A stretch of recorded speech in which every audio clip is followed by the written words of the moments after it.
Check. Check 1, 2.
Good morning, and we'll call the Finance Committee meeting of Wednesday, April 26th to order. We'll call the roll. Turn the mics on. You're on now. Mr. Lajess? Mr. Vickery? Present. Mr. Washington? Present. Mr. Stauffenberg? Mr. Hess? He's here. Oh, he's out there somewhere, okay. Mr. Mulcahy? Mr. Scott? Mr. Seroy? Present. Mr. Hildebrand? Mr. Einfeld? Ms. Weber? Mr. Payton? Ms. Dunbar? Mr. Ritter? Mr. Kinzinger? Mr. Wheeler? Mr. Lear? We have a quorum. Do we have any public comment? I've not been approached with any slips. Is there any public comment? Is there any public comment? Hearing none, we'll move on. I have no presentations. Approval of the minutes of March 28th. You all received both electronic and paper copies. I'll need a motion to accept the minutes of the March 28th meeting. Mr. Washington with the motion. Looking for a second. Mr. Seroy. All in favor signify by saying aye. All opposed, like same. Motion carries. Insurance HR. Mr. Wheeler. Thank you.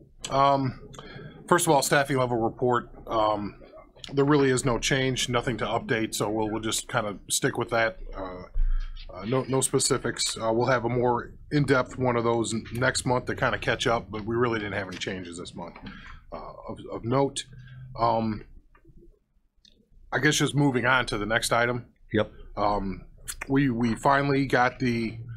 We discussed this in the past, I believe before the new budget year, that we were going to have the both the correctional officers and the Teamsters Local 705 contracts. We had terms basically agreed to. There was some language on the work language, not the finance part of it.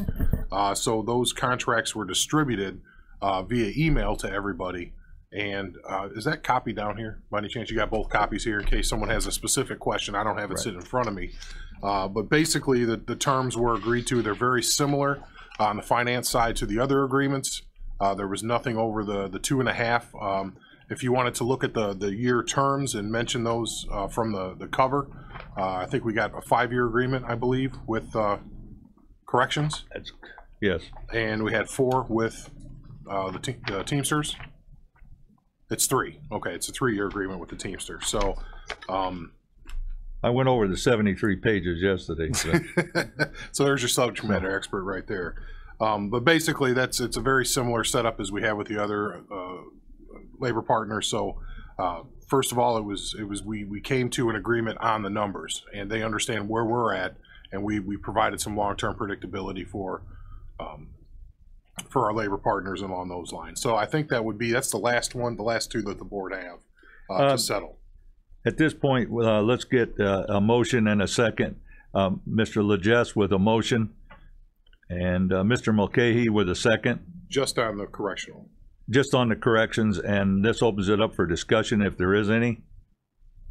Is there any discussion?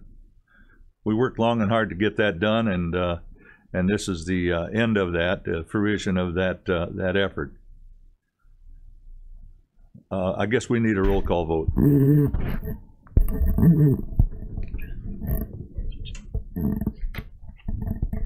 Mr. Legess.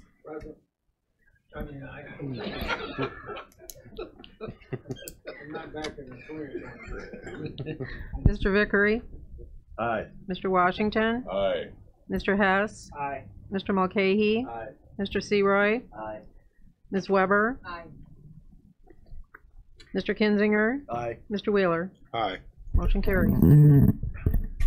At this time, we'd entertain a motion on the Teamsters Local 705, on that contract. Mr. Mulcahy with a motion, Mr. Hess with a second.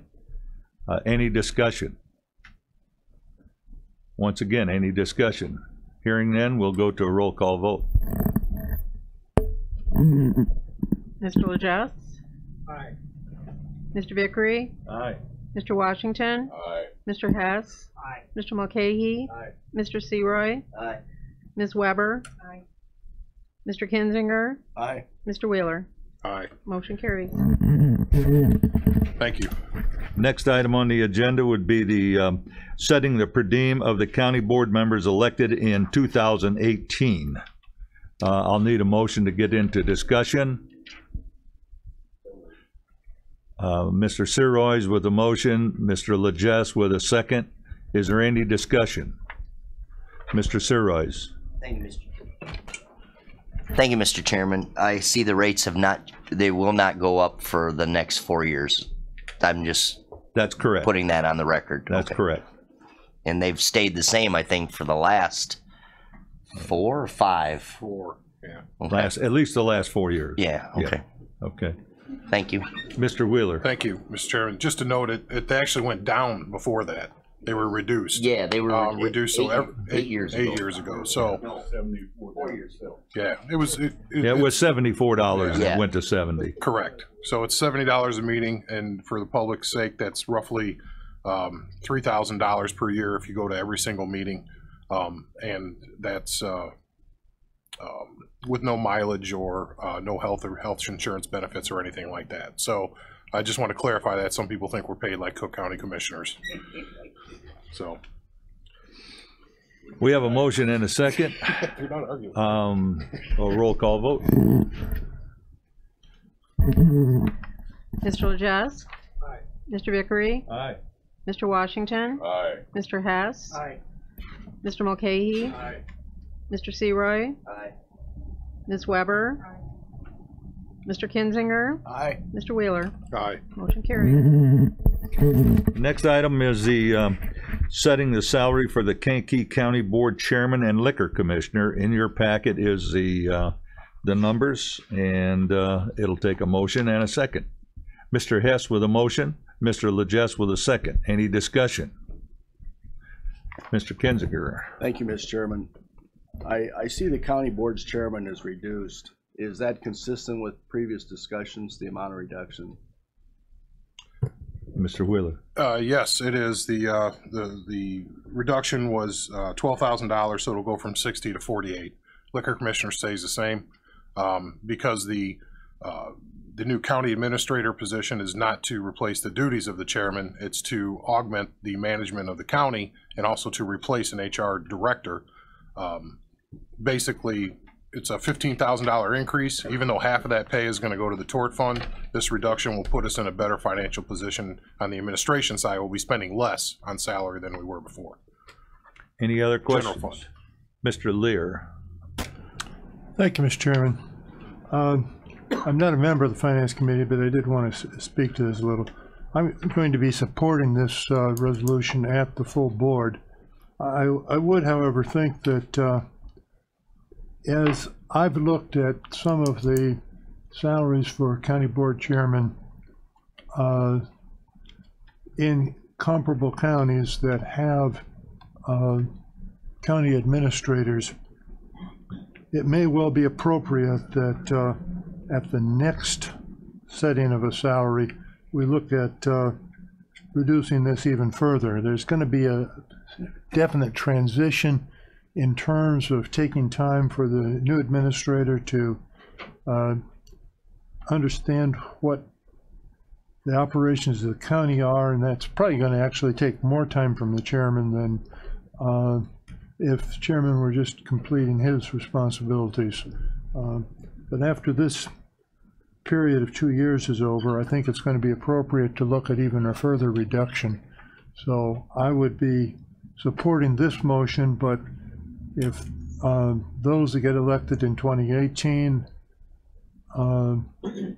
would remember a conversation when the 2012 setting of salary occurs, why I think that we need to be looking closely at what are the appropriate levels given the kind of expectations of chairman both in our county and in other counties. Any other comments?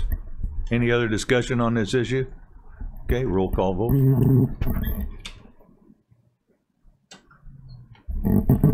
Mr. Legess? Aye. Mr. Vickery? Aye. Mr. Washington? Aye. Mr. Hess? Aye. Mr. Mulcahy? Aye. Mr. Seroy? Aye. Ms. Weber? Mr. Kinzinger? Aye. Mr. Wheeler? Aye.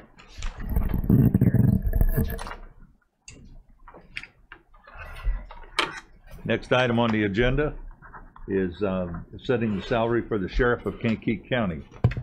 In your packet, you have the schedule. I'll need a motion and a second. Mr. Legess with the motion, Mr. Hess with a second. Any discussion? Any discussion? Mr. Wheeler. Just so the folks know that the same mentality that we approached our labor agreements with, which I will mention again, it's unprecedented in the history of the county what we got done this year with all of our labor partners. It's never happened this way. We did the same thing for these elected positions. It was 2%. So it's not 2% every year. It's a little bit less than what we gave our labor partners, but it was 2% consistent over the 4 years. So it's a one-time 2%. One-time 2% increase. Right. These offices, I don't think have been increased since I've been around, and maybe even a couple years before then. Some of those that were here before 2012 may speak to that, but it doesn't seem like I remember ever increasing these offices since I've been around. Yeah. And this is beginning in December the 1st of 2018. Is that correct? I don't think we raised these offices quite a lot. That's it. Any other discussion? Hearing none, we'll have a roll call vote. Mr. Legess? Aye. Mr. Vickery? Aye.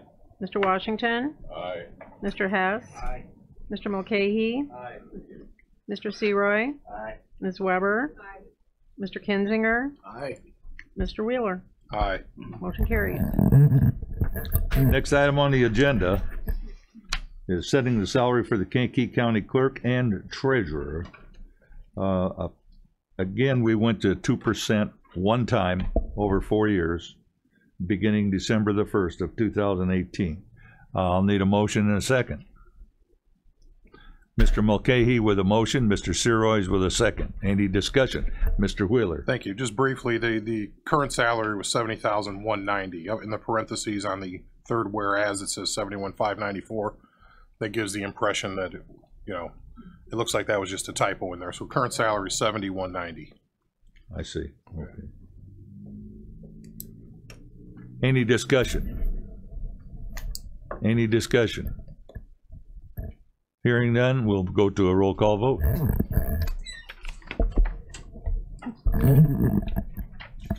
Mr. Legess. Mr. Vickery. Aye. Mr. Washington. Aye. Mr. Hess. Aye. Mr. Mulcahy. Aye. Mr. Seroy. Aye. Ms. Weber. Aye. Mr. Kinzinger. Aye. Mr. Wheeler. Aye. Motion carries. Next on the agenda, Treasurer's Office, Dick Africano.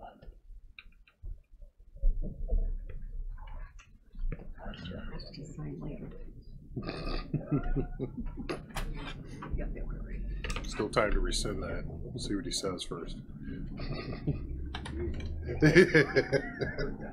Good morning, sir.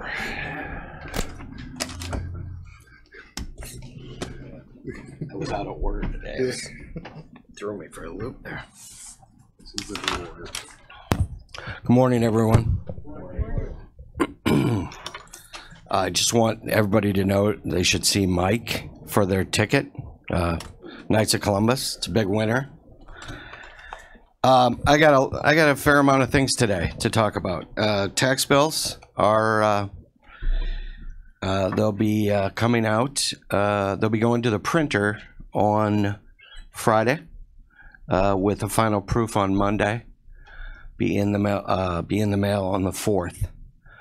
We had hoped that we had planned on the 8th. So if you get them, if people get them on the 5th, it'll give them a little bit more than 30 days, because the deadline will be June 8th on the first installment, and it'll be September 4th, which is a Tuesday after Labor Day, for the second installment. But I want to start out today with a significant problem that was brought to my attention by the auditor, Jake Lee. And I've been working with Jake, and actually we've now, SKDO, the county's auditors, are working with me. As many of you know, the law is pretty clear that money that's unclaimed needs to be escheated to the state treasurer. And it used to be on a 5-year basis. It's now been changed to a 3-year basis. We have never, as far as I can tell, escheated money to the state treasurer. And that's back to 2009. That comes with a significant penalty and interest.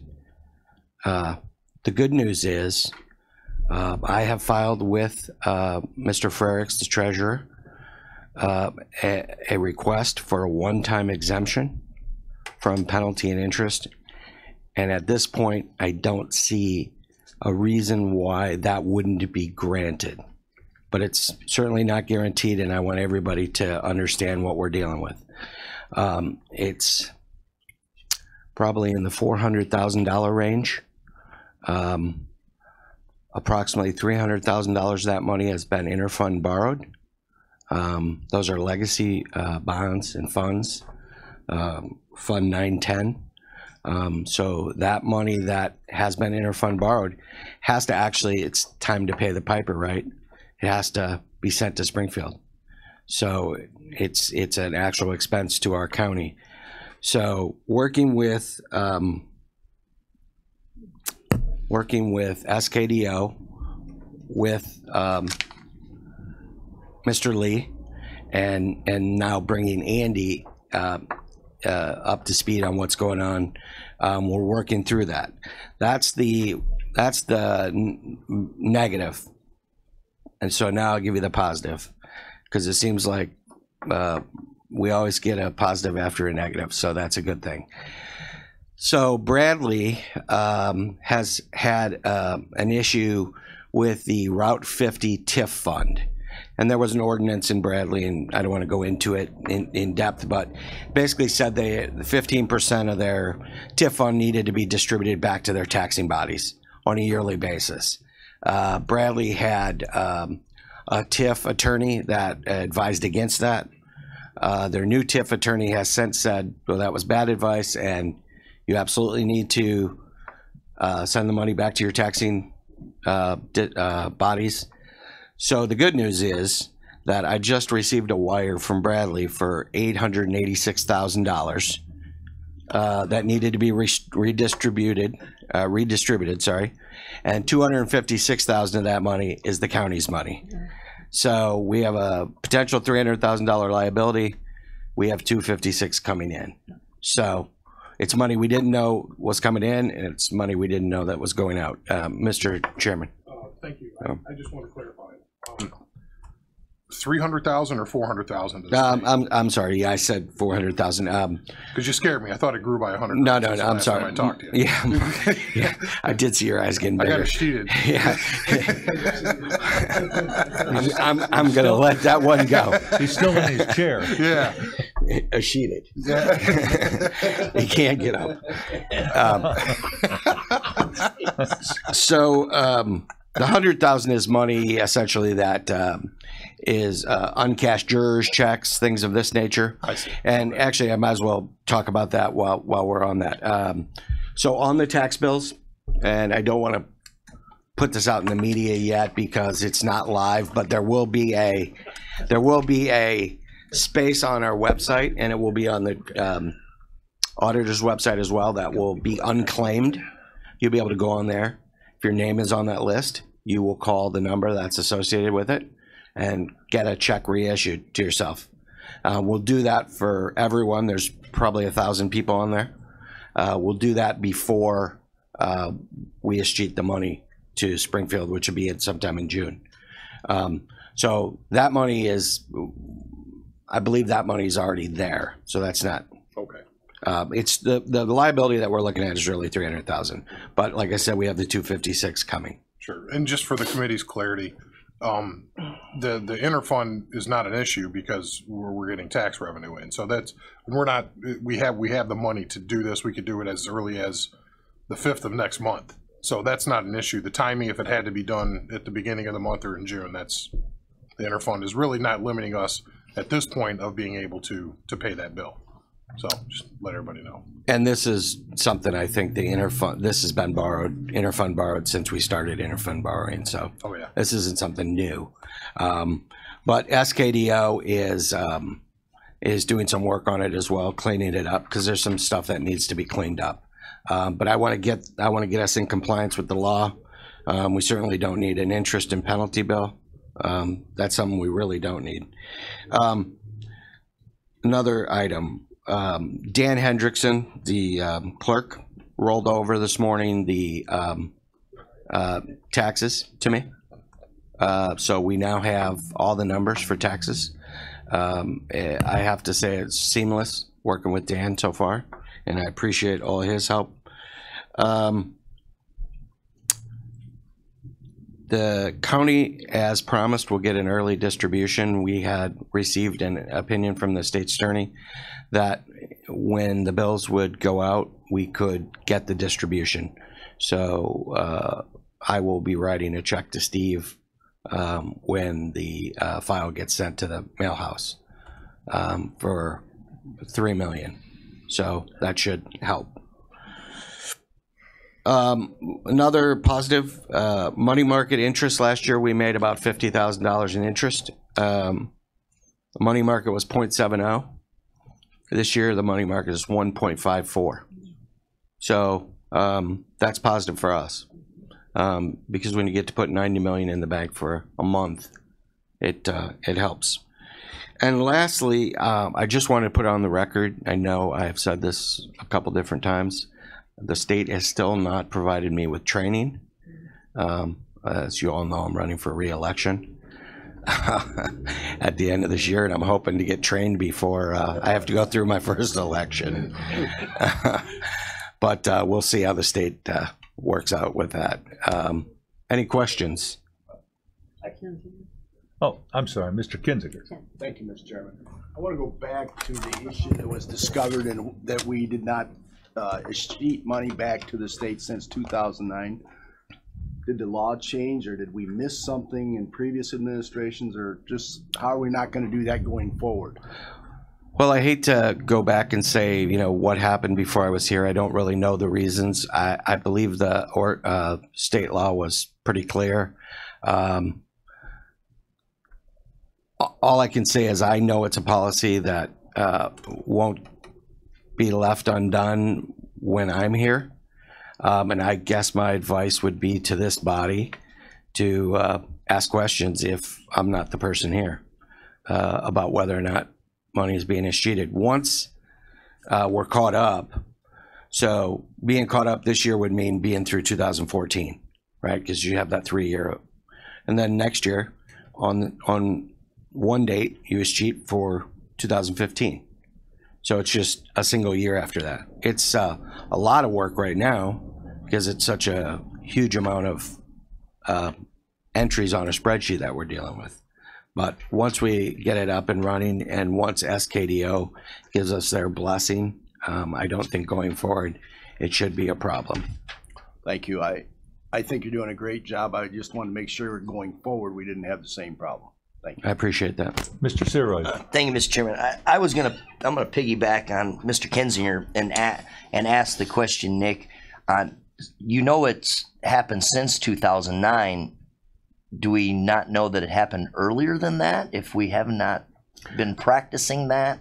I don't know that it was something that was required before 2009. Okay. I don't know that the state required it. You know, the cynical part of me, you know, thinks that the state obviously wants this in their general fund.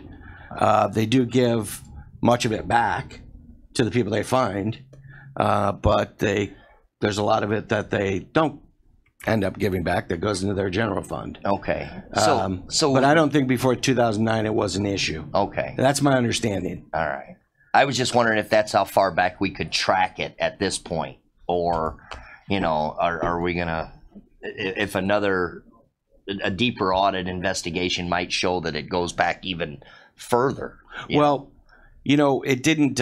It's funny because this came up by one of the things I in my office does is if a probate can't find an heir, right, for a distribution of money from an estate, they park the money with my office, and then while that heir is, they attempt to locate the heir, the money stays with me. Well, if that heir is never located, that money has to be escheated to the state. But if that heir is located, I have to, you know, I wrote a check the other day for $32,000. It's, you know, it's real money that we have. A lot of times doesn't get asked for back, but the state is saying they know we have it. Yeah, yeah. It doesn't matter if you get asked for it back. We are asking for it back as a matter of law every 3 years. Right. Okay. So it's a 3-year turnstile then. Yeah. You don't get to enjoy people not collecting their money. We get to enjoy that. So send us the money. And I will say the same as Mr. Kinder. You are doing a great job at having no experience and no formal training. On-the-job training is probably the best you could get with this type of job. And you've made the transition from across the street to here a pleasure to work with. So I want to commend you on that. My next question is kind of off of your agenda. Our collection date or tax collection dates, are you coinciding them with the surrounding counties for those people that might have parcels in Iroquois County or Will County? And actually, Mr. Sure, I never even thought of that. I was just asked. I mean, because because when the tax bills due, sometimes the tax bills due, but maybe it's due here in Kankakee. That's and in Will, it's a different. Some of these guys, you know, have. That's an interesting comment, and I really never did take that into consideration. My main consideration was to get the file done properly and as early as possible, because I understand that the county would like a distribution. Most taxing bodies prefer their distribution post July 1st, right? So the schools. Right. So getting a deadline of June 8th lets me get into July in terms of a distribution, but getting the bills out early allows me to get the county an early distribution. So, and I do appreciate that. I was just wanting to know if you thought about coordinating that, or at least had that in mind. So, well, Steve said next year, like, we're not going to need a distribution early. We can be a month late, he said, next year. All right. I don't know what he's he was promising. All right. Andy's eyes just got big again. Thank you, Nick. Okay, Point of order. Yeah. sure. Thank you. Mr. Chairman. Thank you. And you know, actually, I agree with great job on this stuff. I don't know if people understand that by Nick's initiative on this early distribution is available, and that directly affects our local vendors. Those are the people that are going to get paid because they're the ones that are getting strung out because we didn't have tax revenue coming in. So that is the treasurer's office having a direct impact on the cash flow of our local businesses. And I don't know if that shouldn't be lost on people. The second thing I want to say that worked right is that the auditor found something that needed to be corrected and worked with a department head to get it corrected. It was awesome. Even though this costs us money and it's painful, it's the right thing to do. So thank you to both of them for getting this together. That's the way it should work. And Jake's staff of one, his person worked with two of my people, and it's been, I think he probably would agree, and he can speak for himself, but been excellent. And they actually did the bulk of the work, so I really appreciate that. Did we approve the monthly? No, Okay. we're just going to bring that up. And I just have one more comment, and it's a comment that I feel bad saying about, talking about, but it probably should be on the record as well. Last year, senior citizen taxes were due on the due date because there was no extension, because I didn't believe legally we could give an extension, and that's the case again this year. Just so if anybody is out in the community and talking the due date, and it's pretty clear on the bill, the due date is for everyone. And in addition, in the bill this year, you'll find there's a fly sheet in the bill, which is kind of an educational fly sheet, tell you where your money is being distributed, how much schools are getting, what your school district's getting. Everything is laid out in the bill. Talks about these meetings being on YouTube. There's lots of information on this two-sided sheet. It was a little over a penny to include it, and I made the decision to do that. And I think it's good education for our taxpayers. So, Mr. Washington. Can you explain why it is that the seniors can't get the extension? well, when I came last year, Mr. Washington, one of the first things I did is, my parents are seniors, so I would prefer anybody to get whatever they can get. But I asked, it seemed odd to me, and I asked the state's attorney for an official opinion on whether or not I could. And their opinion was not, how do I want to say this? Wasn't a real strong opinion as to being able to do it. They thought that if I publicized some things and printed some different inserts in the bill, that perhaps I could do it. I think when it was decided that there would be an extension, it was because Bill's Social Security came on a certain date. Now Social Security comes throughout the month, so it's the need for that is really no longer necessary. That comes at the third of the month, and that, based on the opinion I received, I thought it was better just to bring everything in line and have everybody pay on the same date. So, and I'd be glad to share that opinion with anybody who wants it. I have a copy of it. Thank you. Any other questions?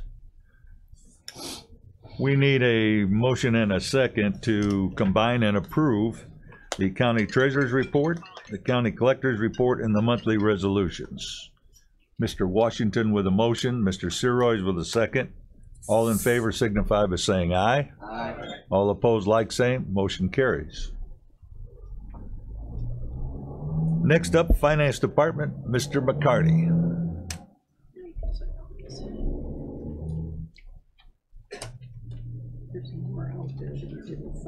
Oh, okay. Don't go, okay.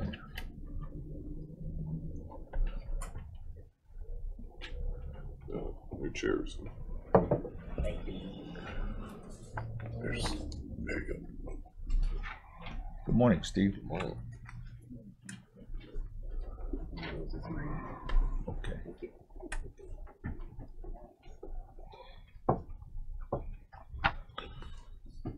Good morning. Just for the record, I just wanted to clarify that that check will not be printed to Steve, but to the county. We're in the middle of an audit. That didn't. You're on TV. On TV, we've got to clarify that one.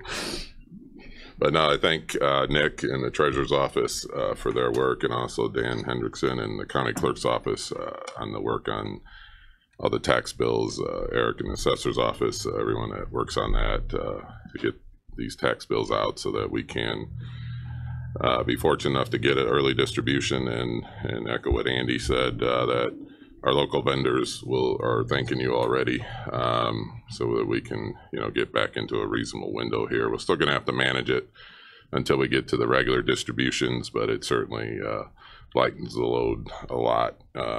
This is the toughest time, so it's a good segue in as far as where we're at with cash. We'll cover that first. The IMRF payment for April is bolded. That's the amount that's waiting to go out because of the 3 payrolls of March. But at this point, the receipts up to date or to month have not been enough to make that payment. So the timing of that will probably close to either additional deposits, or when that property tax goes in, we'll get that up to speed. So we made the payroll for this week is ready to go.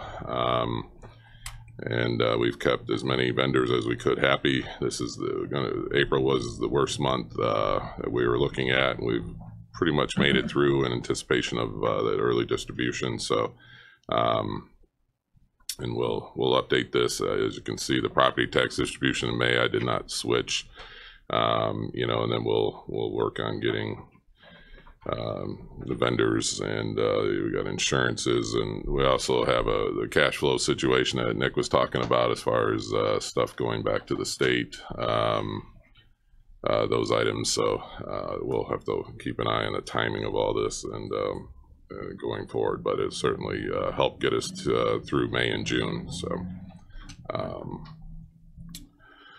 So this is pretty much an update. I won't dwell on it unless anybody has any questions. Please stop me. Yeah, Steve, I noticed that payroll now is about 1.8. Used to run about 1.1. This is 2 payrolls a month in total. The 1.1 is a lot of times a single wire for the single payroll that goes out, and that includes highway and 911 and stuff, and then they reimburse us. So that the 1.1 number is a single payroll wire amount. Okay. Then gets reimbursed. So but the 1.1 has to be in the bank, every week. So we're sitting about 1.3 right now for that payroll going out today, as a matter of fact. So we just cleared it by a couple $100,000. So it's tight, but we made it. So. Any questions on the cash flow?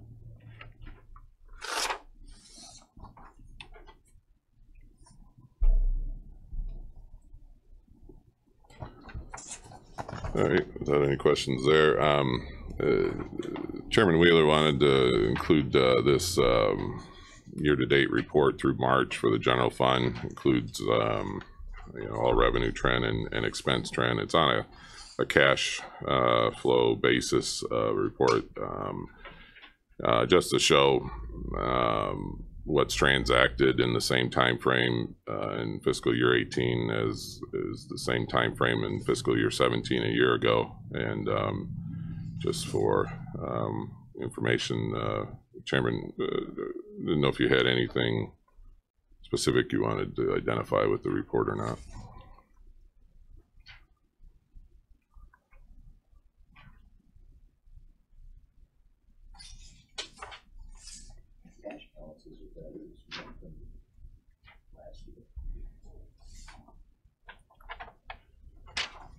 Yeah, overall, it's a better trend.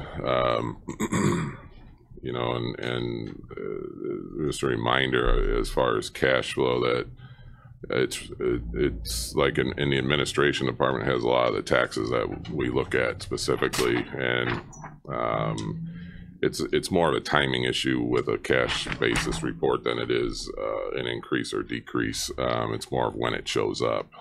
We're currently working on the year-end projections, which will include all the accruals and stuff, you know, and the actual trend. But this shows, you know, from a timing perspective, you know, which is truly a cash in, cash out situation. So. Oh, sure. Mr. Chairman. More of a comment and make sure it's correct. When I looked at the 110 report that you gave me, ending at 331, it's a sheet that's not in the packet. We had an excess revenue over expenditures of about 1.42 million. It's not necessarily reflected on this sheet, but I want to verify for the committee that we're still on track with our debt reduction plan for this year. We're roughly in that 1.4 area at this point. Well, that's what we're working on that now, and we'll bring those projections in May at the May meeting. Right. Yeah.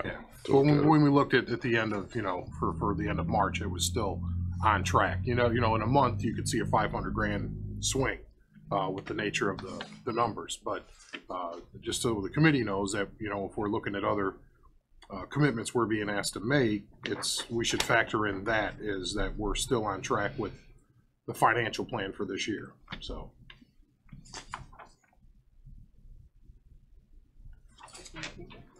Oh. Does Steve concur with Andy's statement? He didn't say anything. Well, the reason I'm not saying I've talked to Amy Ludke, and she's working on the sheriff side of the projections and working on everything else. We're going to pull them together here. So. Yeah, I not saying no or yes. I'd like to make sure I have everything and see all the trend come together, you know, and we'll have that for next month at this point. So it's something that we're pulling all together. But there's a lot of positive things going on right now.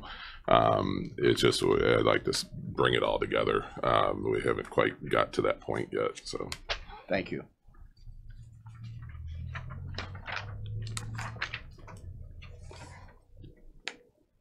Any comments, questions?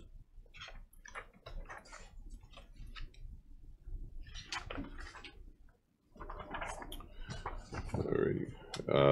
This informational that we usually bring once a year. So I wanted to show everybody we received the estimated 2019 IMRF contribution rate. It usually stays pretty close to this once the final shows up in October and November for 2019, but just to show you some of the trend that we've seen, and that it's a positive trend for 2019 for the regular and the eco at this point, and just about staying the same for the SLEP. But so just a FYI of the trend expected for IMRF rates for next year, just compared to this year and previous years, so you can see that as an FYI. Mr. Lear. Thank you, Mr. Chairman. Obviously, from the rates going down, it would seem that the conclusion we could draw is that if we put the same amount of money into the pension levy, that would create more of a surplus in the pension fund. In other words, I'm trying to understand the impact of these rate reductions. Yes, possibly. Yeah, it's a percentage right on total salary, you know, year to year. So yeah, we'll be paying about 2% less in the regular side of it as far as those calculations. So yeah, all things being equal, yeah, it should be a savings to the pension fund next year. Thank you.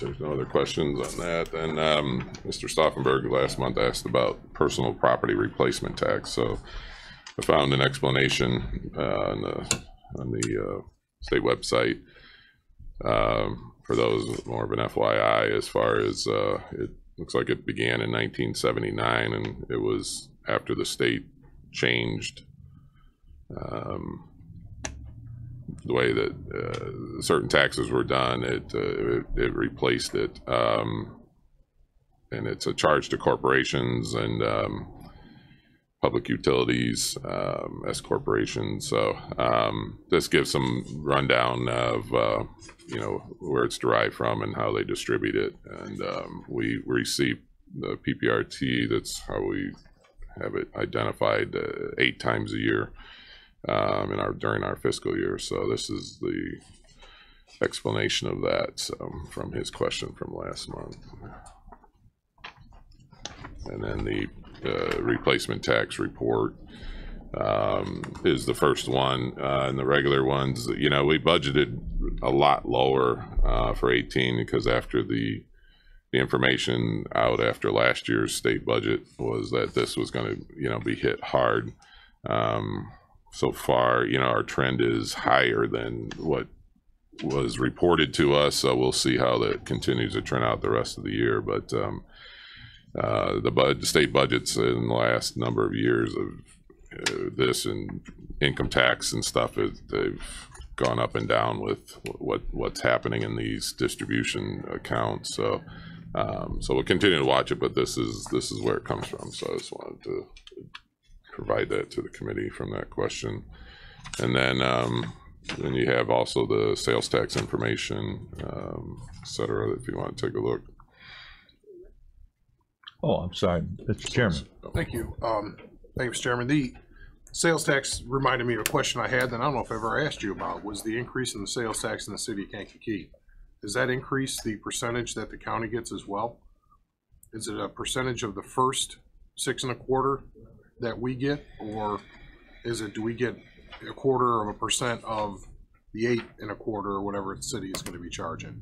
I think it stays at 1/4. I think ours stays at 1/4. They get the whole increase. They get the whole increase. Yeah. Okay. All right. Thank you.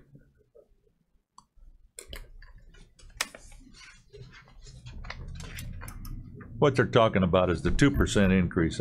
It's 2%, isn't it? I believe so. Yeah. I believe that Kankakee has put on their sales tax. So, but ours doesn't change. It stays at 1/4. No, it stays the same. Any questions on the sales tax?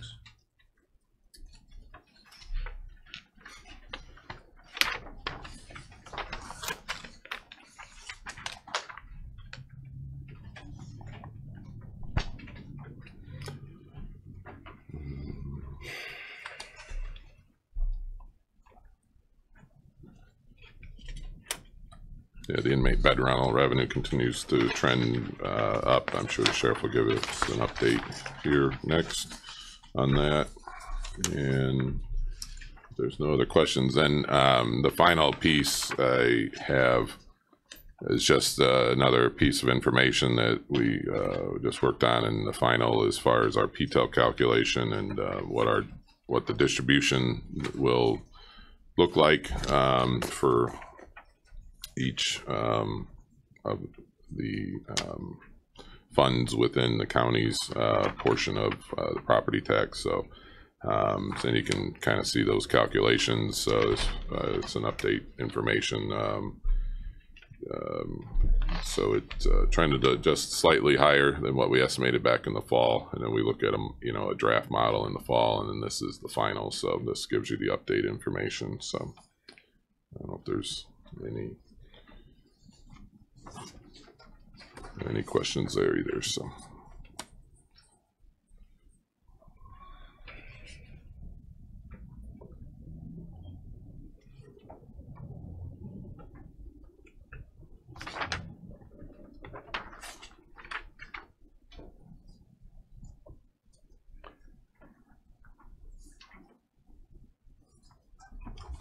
any questions on the PTEL? it's just an update. We're in the final, heading into the final stage of our CAFR and audit report, CAFR report for fiscal year 17. We'll have that at the May meeting, next month's meeting, as well as the FY18 trend and projections So we'll be discussing 2 fiscal years next month. So so we'll have a lot of information for you next month. So we're in the final stages of the audit, and we'll be. So we have a filing deadline with the SEC of May 31st. So we have to finish up in May. So we're getting close. So that's all I have. Unless there's any questions. Any questions? And as always, if you come up with a question, give Steve a call. Yep. Okay, and he'll go over it with you. All right. All right. Thank you. Sheriff Downey.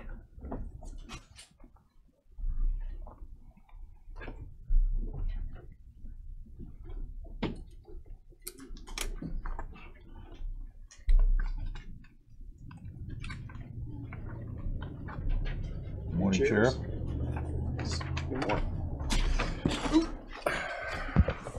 Good morning.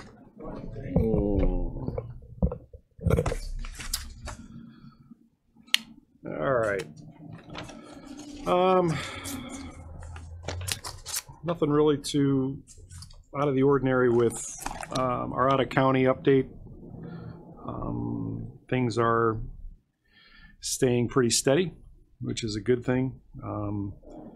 I think on Steve's report, he indicates that we're averaging about almost $808,000 a month, which is $100,000 a month more than last year. So that's a good thing.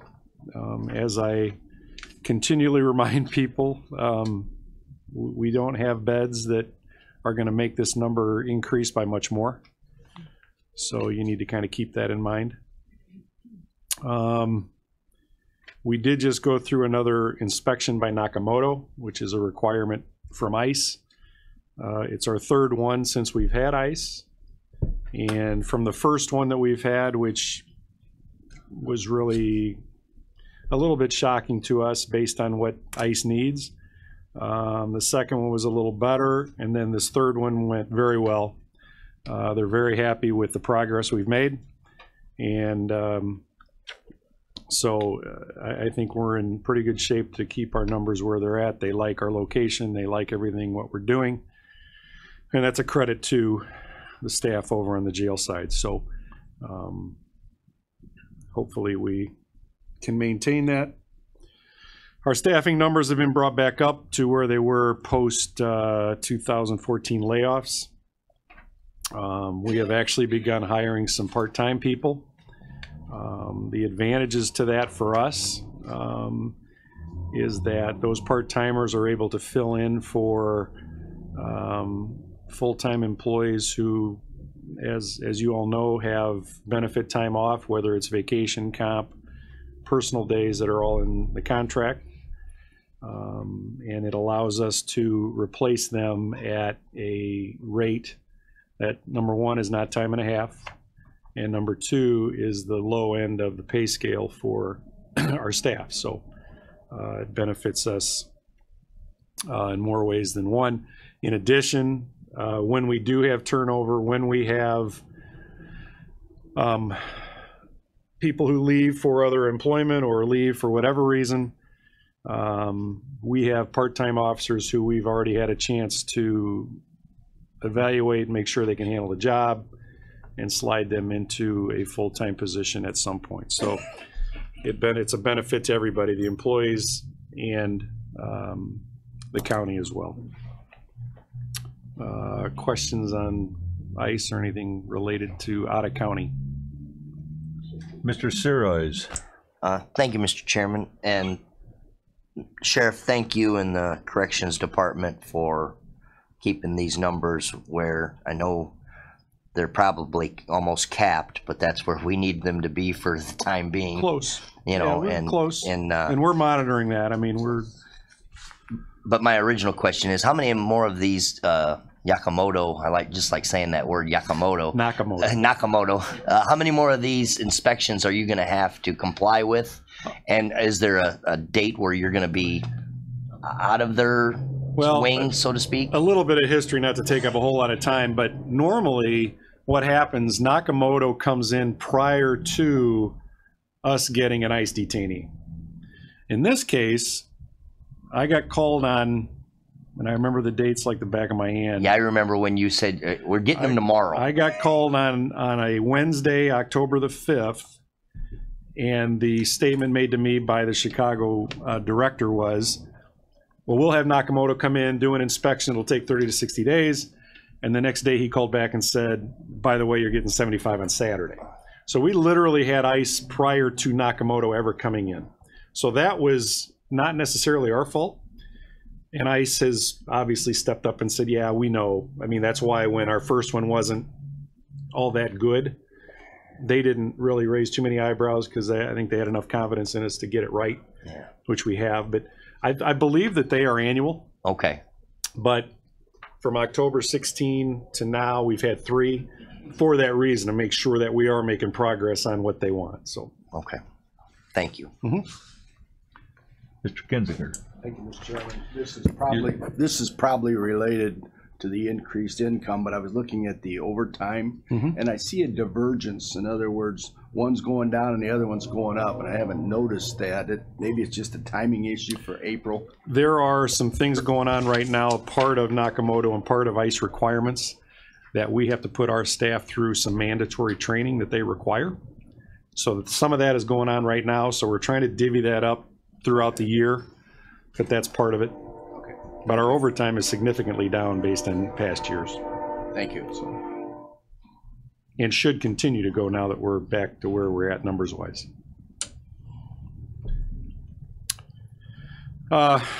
Next on my agenda is this purchase or lease, I guess, of squad cars. And I know this has been talked about here before, went to criminal justice, was moved to this committee. And we would certainly, we are in need to replace our 2012s. We have spent thus far approximately $44,000 on vehicle repair for the year. And most of those are the 12s and 13s. We're in April, I guess. So if you factor that out, we may be up in the hundreds of thousands in repair by the time we get to the end of the year. Mr. Chairman. Thank you. And members of the committee and also criminal justice may remember that we wanted to wait until mid-year to have a good picture of where we're going to be. And I think we have this is one of the reasons I asked that question earlier of Steve, is to try to be able to provide the committee some perspective on, are we on target for our plan? Are we on target to have the surplus to eat into the debt? And it's my position that we are. We have another month's number to go, but I think we're to the point where I would recommend that we, the committee okays the spend, because it's still going to be 6 weeks before we get vehicles in here or something at least. We have to bid out, the financing that has to be sent to a couple of companies to give us bids on it, because it's, financing is over 30 grand, I believe, on something like that. So, but accordingly, that I think we're in the position to start the vehicle program again, so we can get them in, and before they cross the mileage threshold, sell them, so you get better than full price, basically, because of if you purchase a vehicle from the state auction, if it doesn't go over a certain mileage number, you can sell it for almost what it's available on the market for. So you're pretty close. It's pretty close. You're not spending a whole new amount of money on a vehicle. So it's time to start, I think. One other issue to add to that, we have, obviously, in the past, we've gone through, and I forget the dealership name, but it's Indicator. And in doing a little bit of research, we can actually contact our local dealers, and they actually, it's my understanding that they actually get some potential incentives from, in this case, Chevrolet, so that they can actually beat a lot of times the state bid rate. So we are actually exploring that option too. We've reached out to one Chevy dealer in town. We're going to reach out to the other one and send them the specs that we need, and possibly maybe it can be a little bit cheaper than what the state bid price is. I did have comment on that. Okay. It should be noted that Pat McConnell was the one who brought this up about 2 years ago. I don't know if the committee remembers, it might have been on a different committee. Can we give local people a shot? So we investigated that. The highway department went through that process, and that's who it was for. It was the highway. And as long as more than one dealership is given the opportunity to bid, Right. we have to make sure of that, and that the specs are realistic, you know, because maybe the sheriff has replacement parts only for Chevys out there, you know, so he can't say Chevy and certain things for it. But they have to also, the dealer can, they call it a dealer assist, so that they can apply with Chevy for. So they have to have all those specs. They go to Chevy and say, we need assistance on this to make this bid. So we can't get our local people some business. Yeah, and that's obviously what we want, what I'd rather do anyway. Yeah, so. We got some numbers. If you got some numbers. Are we gonna do 2 cars, 6 cars? What are we gonna It's do? my understanding we're gonna do 11. It was 11, 11, 11. Yeah. Okay, Yeah. There's a question. okay. Oh, Mr. Hess. Thank you, Chairman. I make a motion, we go ahead and approve this.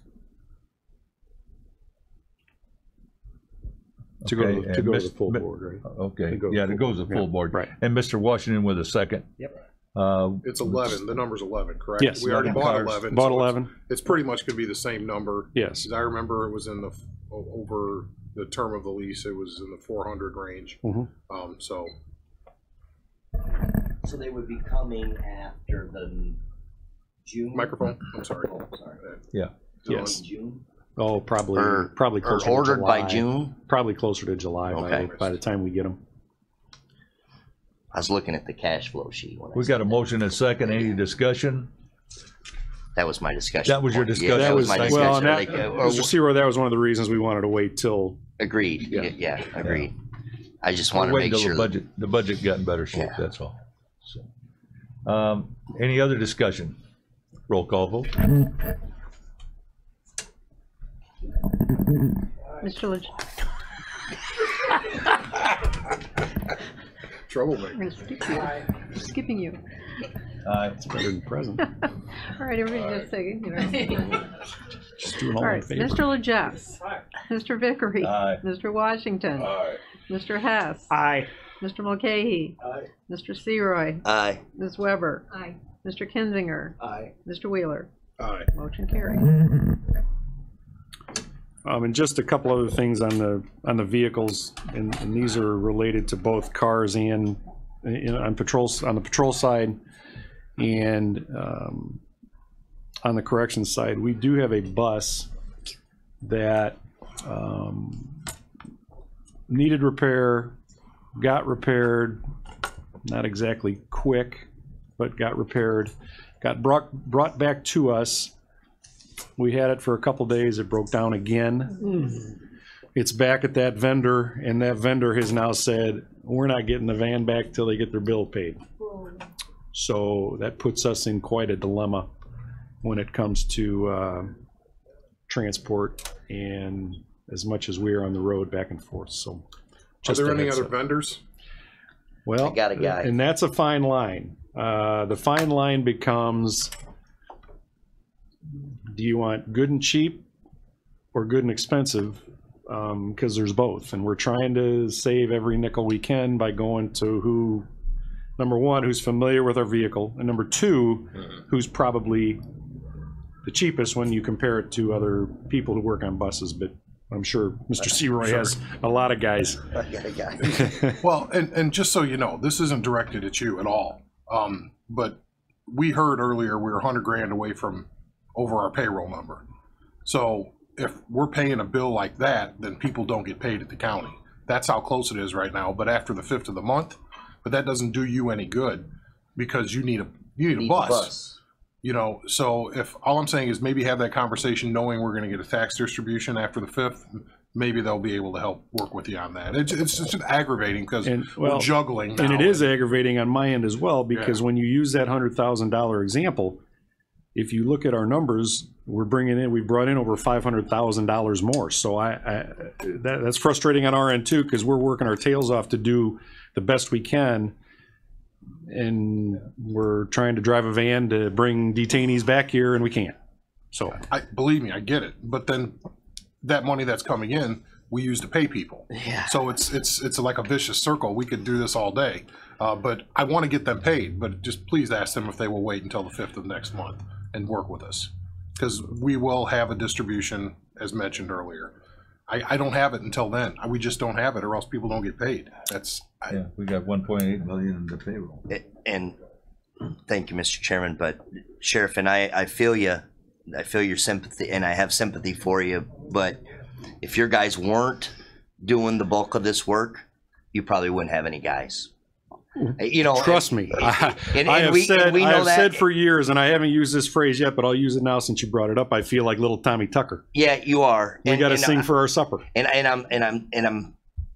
I'm sad that you're put in that position. No, I'm not. I mean, hey, we want to help. I get it. That's the position we're in. I do. I get it. And it's tough when you got somebody that's bringing in a bulk of the money, and then he says, "But I need my stuff fixed first." We understand that there is cost to this program, so we get that part of it. But we have to have the resources to do the job. I agree. That's the issue. To your vendor that's holding you up on this bus.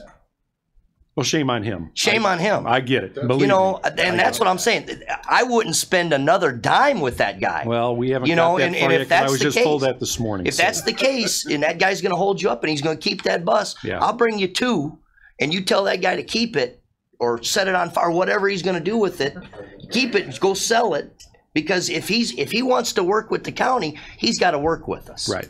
And I'm sure it's the guy that you do a lot of business with. Yeah, it is. You know, so if he can't handle that, then we'll find other people. And I believe me, I know I do get that.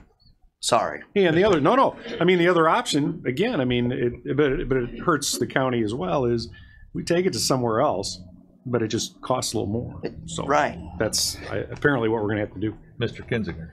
Thank you, Mr. Chairman. As a vendor of the county and various municipalities and a county before I got this job, every vendor understands cash flow situations, and I'm in Todd's boat here. Oh, so am I. Don't get me wrong. So am I. We know the money's good, and I suggest we do talk to that vendor and explain the situation. And if he's a good county citizen or village citizen, I think he'll understand. You got something else? I do. I got computer door upgrade. We brought this to criminal justice. They forwarded here. The original software on this computer system for our doors out at Jerome Combs is from 2003, which is when it started to be installed. We obviously opened in 2005. So basically this software is 15 years old. We all know, as you know, for those of us that aren't all that computer literate like myself, that software doesn't really last. Shelf life isn't really that long. So we've probably been fortunate that we've gotten 15 years out of it. The software that we have now is really not repairable once it goes down. So we reached out to the company that installed it, which is a company called Accurate Controls out of Ripon, Wisconsin. And they sent us a price of $57,707 to upgrade that system. And I would certainly request that we are allowed to do this. This also includes the county buying our own computers, which we would purchase ourselves out of our own budget. But so that does not include any computers. That just includes software and some other, the field technician, the programming, the server licenses and things like that. So. Thank you, Mr. Chairman. I forgot to ask, or maybe I did and I didn't hear the answer. I was so thrilled with spending 57 grand, but needed to spend 57 grand, by the way, I agree. Is there, does this include all the updates, or is that like a yearly maintenance contract outside of the 57? I don't know what the, sorry to put you on the spot. No, I will get you an answer because there's nothing on here about,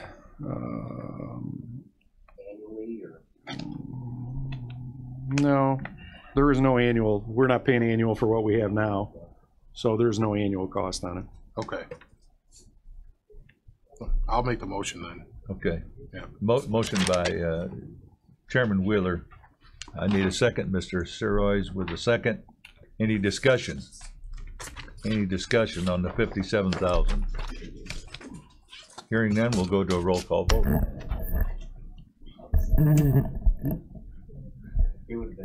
Mr. Lajes?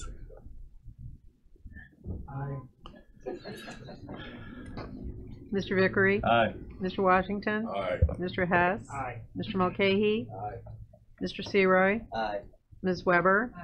Mr. Kinzinger? Aye. Mr. Wheeler? Aye. Motion carried. Mr. Chairman, Sure. I forgot to ask, is this like after July? Oh, yeah. Okay, thank you. Probably after August. Till it's- Yeah, there's actually a 2-month build time on this, so, Okay. yeah, All right. by the time we, oh, yeah. And then one last thing that the board should be aware of, especially the finance committee, because, I think there's some things out there that you guys need to be aware of when it comes to jail and medical treatment and things like that. We have an inmate who was sentenced to the Department of Corrections for whatever reason, and we don't ask why, we just do what we're told by the courts. This individual got sentenced to DOC after he pled guilty. He is now trying to withdraw that plea, and his attorney has filed a motion to reconsider, so he was brought back to Kankakee County. He doesn't really need to be in Kankakee County. And the medical needs of this individual, ultimately, if the judge remands him to our custody following a hearing, I believe on May 16th, if that's the right date, I'm not sure, is more than likely going to cost the county about $13,000 a month in medical care for an inmate that should be in the Illinois Department of Corrections. His defense attorney is claiming that he needs to be here to visit with his client. He can't apparently travel. He is a privately retained attorney. He apparently can't travel to wherever he needs to go to see him. So that's going to be his argument for him to stay here. So we're hoping that on May 16th, if that ruling doesn't go favorably for us and we're stuck with him, then it's going to cost the county about $13,000 a month, estimated. Mr. Kinzinger. Not knowing what I'm talking about, thank you, Mr. Chairman. It sounds to me it'd be cheaper to pay the attorney to go see him. Well, and I would imagine if he was a public defender, we could probably work something like that out. But he is a privately retained, so he is being paid by the client or somebody to represent him, so, which should be part of his fees, but we already do that with we do that with the U.S. Marshals, we do it with ICE, so yeah, we do a lot of FaceTime and Skype or whatever, I don't know what they call it now, whatever, either one. Snapchat. Yeah. Mr. Chairman. Thank you, Mr. Chairman. Just as I remember this before you got up, you had mentioned before the credit cards weren't working. They're working now. I believe they are, yes. They are. Yeah, yes. I checked. There was a problem on their end of things. It had to do with every time that our cards were hacked, they weren't taking the old cards out of the system.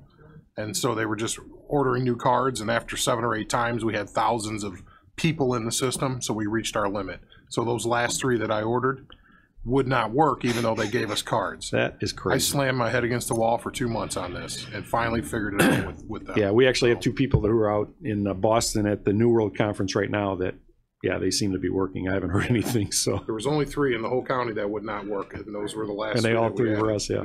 Yeah. Any other questions for the sheriff? Hearing none. Thank you, sir. Thank you. Okay. Auditor's office, Jake Lee.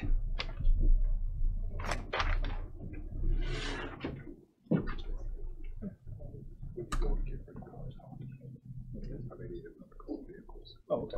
Right. Yeah. Not ones that need repair this time. Okay. Jesus. Thanks. Good morning. Good morning, Mr. Chairman. Chair's a little different. Chairman, I got something before Jake starts. Sure. I want to congratulate Jake Lee for being the WGFA Person of the Day today. What? You're the WGFA person of the day. It was on the radio this morning. You can go to Antler Ridge in St. Anne and shoot bow and arrow all day long for free. Okay, thank you. All right. You didn't know that, yeah? I did not know that, so thank you, and I'm not sure what that entails. So, well, good morning, everyone. Good to see you. Glad that spring is finally here. Hopefully it stays. So, of course, you all received, hopefully early, tried to get that off early, the claims report for the month of March. Nothing unusual or unexpected, really. We're kind of trending along the same lines we did last year. With this report, of course, it's just cash disbursements, and so it will ebb and flow with receipts and availability of cash and that type of thing. So I don't really have anything significant on this report. We've got monthly claims. We need a motion. Chairman Wheeler with the motion. I need a second. Mr. Legess with a second. Any discussion? Any discussion? Hearing none. Roll call vote. Mr. Legess. Aye. Mr. Vickery. Aye. Mr. Washington. Aye. Mr. Hess. Aye. Mr. Mulcahy. Aye. Mr. Searoy. Aye. Ms. Weber. Mr. Kinzinger. Aye. Mr. Wheeler. Aye. Motion carried. All right. Thank you, Mr. All Chairman. right. Have a good day. You too, sir. Go shoot some bullets and arrows. Yeah. Item 10, other business. Do we have any other business to come before this committee? Any other business to come before this committee? We have some old business under item 11. Chairman Wheeler. Yes, before I did have one other business, and it's not something that needs a vote. This was at our community service. There was a list of bills that were going through the legislature that, or excuse me, that's a whole different situation. I apologize. I was mixing two things together. The architect to do a rendering for the animal control facility, Julie is going to pay for that out of her funds. So we don't need to approve it. I'm just making the committee aware that while we're not building a building really anytime soon, as far as our finances would dictate, it's a fundraising measure. So as they go out, they'll have actual drawings and renderings of what the facility would look like. So if people want to donate to that cause, so there she's, I think it's $3,000. $3,000. It was around $3,000 out of her fund, so they Right. got more than enough to cover it. That was more just letting everybody know. But moving on to the old business, as part of Steve talked about the audit. We're going through that right now, and the auditors have brought up the fact that we really need to take care of the revolving loan situation with the Pembroke Township. That is a last outstanding item from that revolving loan fund. You may remember the state no longer participates in that or sends us money, so we needed to dissolve it, and we can't because back on, I want to say July 11th of last year, the full board rejected the write-off of this fund. Now, I put the things in your packet. First thing of note, or at least the documents, I draw an X through the pay estimate for the road and the building committee. That was something in there that didn't need to be there, that first page, but it starts off with the claim for payment form. It's all the documents about, and Mr. Vickery was here, he knows the history, so is Mr. Washington. We loaned money to Pembroke Township so they could invest, if you will, in and fix the roof of and make available the power center in Hopkins Park. They were turning into a business incubator, and the money was never repaid. No installments were ever made. No attempt was made to pay that. There is no possibility of us getting this money, and the collateral is now, it doesn't exist. It's not even with the township anymore. They gave a lot of it away to other municipal. Contents of the building was our collateral, and it's all gone. And so, we're talking computers and chairs and things that wouldn't be any good now, even if they did have it. So we're really at a situation where it's $45,654.36. I think it unanimously passed committee last time, and we got the full board. Some people thought that was collectible money. I don't think they understand the finances of Pembroke Township. And we are in the history there, frankly. Yeah, and if anyone wants to speak to it, please do. This is the time, but we have to get this cleaned up for our audit. We can't continue to carry this on our books. It's not a loan we're going to forgive.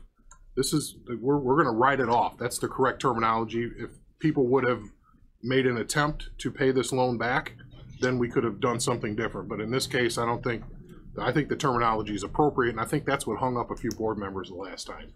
And then others thought that we could go out and get the money, and they have really no knowledge. Well, there's a question of audit. Somebody wanted to audit it, but I mean, there's nothing left. I mean, yeah.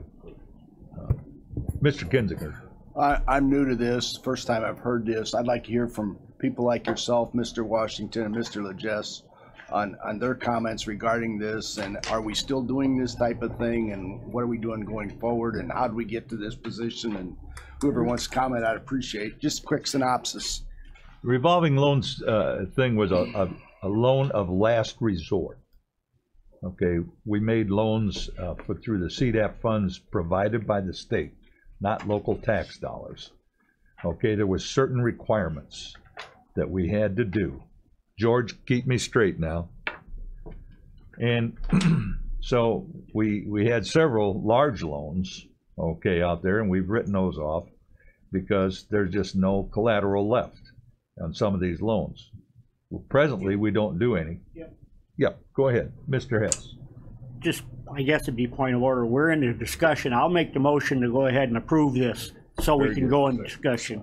And Mr. Washington with a second. Now we are in discussion. Okay, so now we can proceed. Thank you. Our guardian down there keeps us straight. Anyway, so these loans had to be processed by a committee. We had a revolving loan committee. And then they went to finance.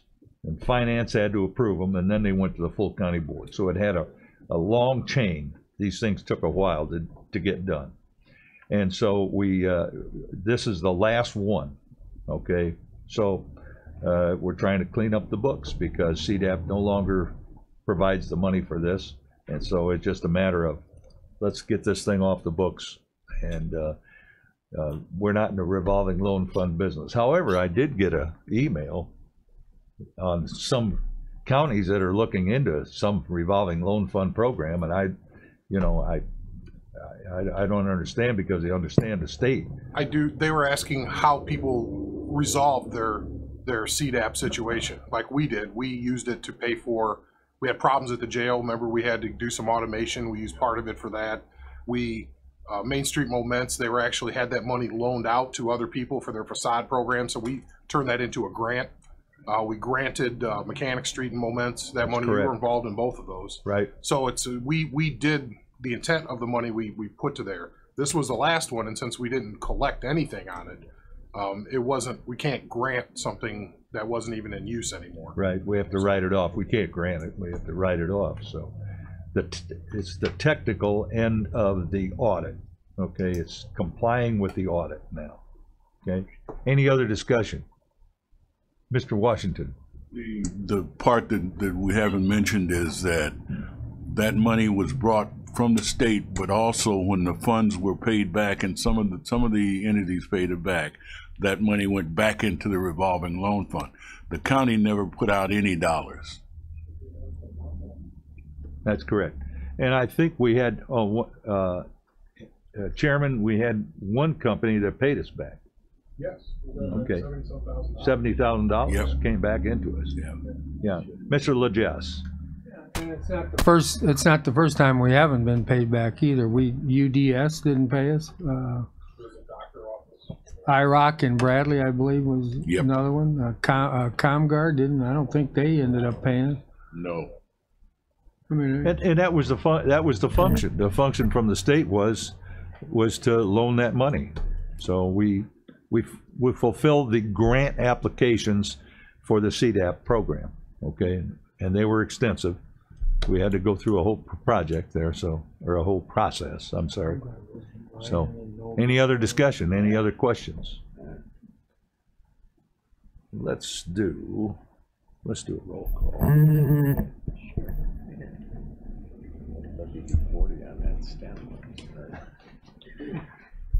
Mr. Jess? Aye. Mr. Vickery? Aye. Mr. Washington? Aye. Mr. Hess? Aye. Mr. Mulcahy? Aye. Mr. Seroy? Aye. Ms. Weber? Aye. Mr. Kinzinger? Aye. Mr. Wheeler? Motion carried.